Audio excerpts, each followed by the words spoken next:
So for those of you who are into Nintendo, this is the NES Advantage, and pretty much what it is was, back then it was known as a turbo controller, as you can tell from the turbo. Now there was two forms of the NES turbo controllers. There was the NES Max, which you can see right above me.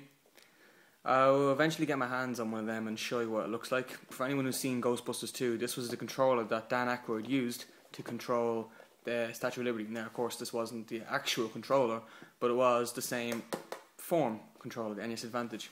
So anyway, that's just a quick little overview. It had turbo for B, turbo for A. You would adjust how much turbo you want via B and via A, and then you would just turn it on, turn it off. You could toggle between 1 to 2 players, select start and slow. Slow was just pretty much constantly having, I don't know, the best way to describe slow would be a turbo button for the start button. So if I just turn on slow, it's pretty much the same as doing this to the start button. Turbo speed, that's pretty much what it was. So I am going to go ahead and show you what it looks like inside one of these controllers. So the first things you're going to have to do is flip it over inside, and immediately you'll come to a halt by looking at it going, where are the screws? You might think they're screws, but no, they're not screws. The screws are hidden under these rubber feet, so you will have to remove them. Now they are glued down, so once you pry these off, you will have to get some glue or epoxy to get them back on. Oh, that's the last rubber foot off here. Okay, once you have them off, go ahead and switch over to a standard Phillips screwdriver and remove the 4 screws hit in the bases.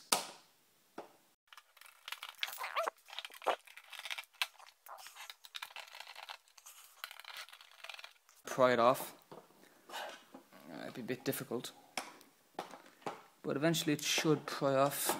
So there's the metal plating. Don't need that. Flip it back over and you're presented with this, the inside of it.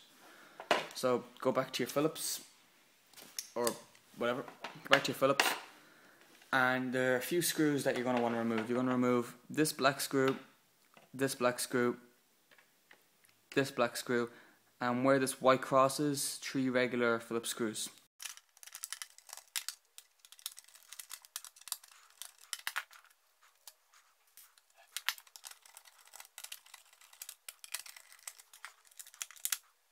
Now the first thing that you might come to is, well, I can take the circuit board off now, right? No. Now we come on to the most difficult part of the whole disassembly. You want to flip it back over to its front, where the buttons are facing. You can actually put that back on for now, you'll do that last. My mistake. Flip it over to the front.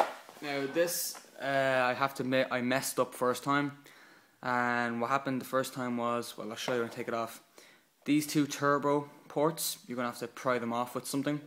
So you want to get yourself a pliers, or if you've got really good grip you can pull them off yourself. I've already done it, so they're probably loose enough, I think. There you go. Like so. Okay.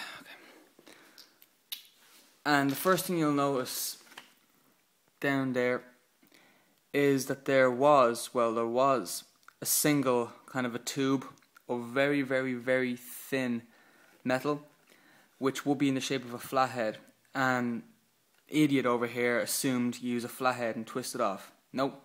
And what happened was it pretty much snapped, and I should have learned from the first time doing it, but said no, maybe that was a mistake, I'll do it the second one, and I broke both of them. But don't worry, the ports will still, these pots are circular, so if it fits over 1/2 it's grand, it'll still work. But just be very, very careful. When you see these 2 lines here, completely ignore them. You don't have to loosen them or anything. What you do have to loosen is the nut that's at the very back. So you're going to want to get yourself either a pliers. If you've got a very steady grip with a pliers, you can do it, like just constantly twisting. But if you have a size 10 ratchet, you can go ahead and do that. Now this is from my old Nitro remote control car, which just so happened to have the same measurement.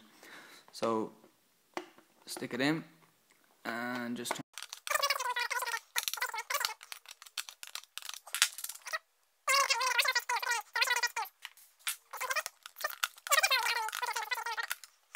The circuit board is free to be released. So you can pop off this cable, don't need it, and then the circuit board should be free to move. Now be careful, it's still attached to the analog controller, so just don't jump to conclusions just yet.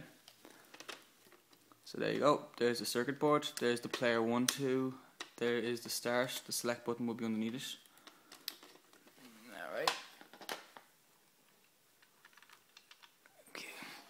Now we'll get to the main buttons in a minute. Well, I'll show you them there, right? So there's all the buttons that would pop out. There's player 1, player 2.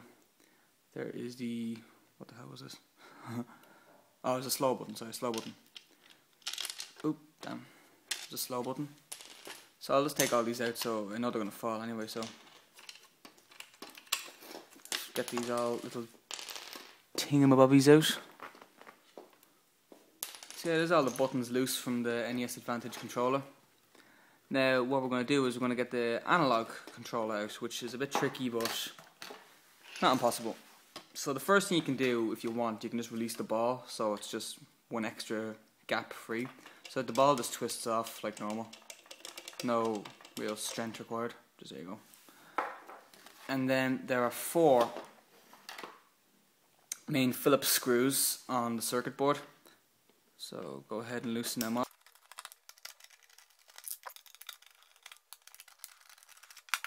We'll have access to pretty much everything inside. There you go. Oops, there goes the screws.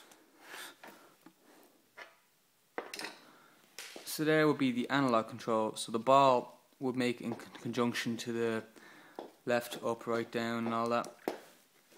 So the ball would sit over it like so, and when it would be moved, it would go in correspondence to the movement of the player. So yes, like I said, remove the ball because the ball won't fit through the hole.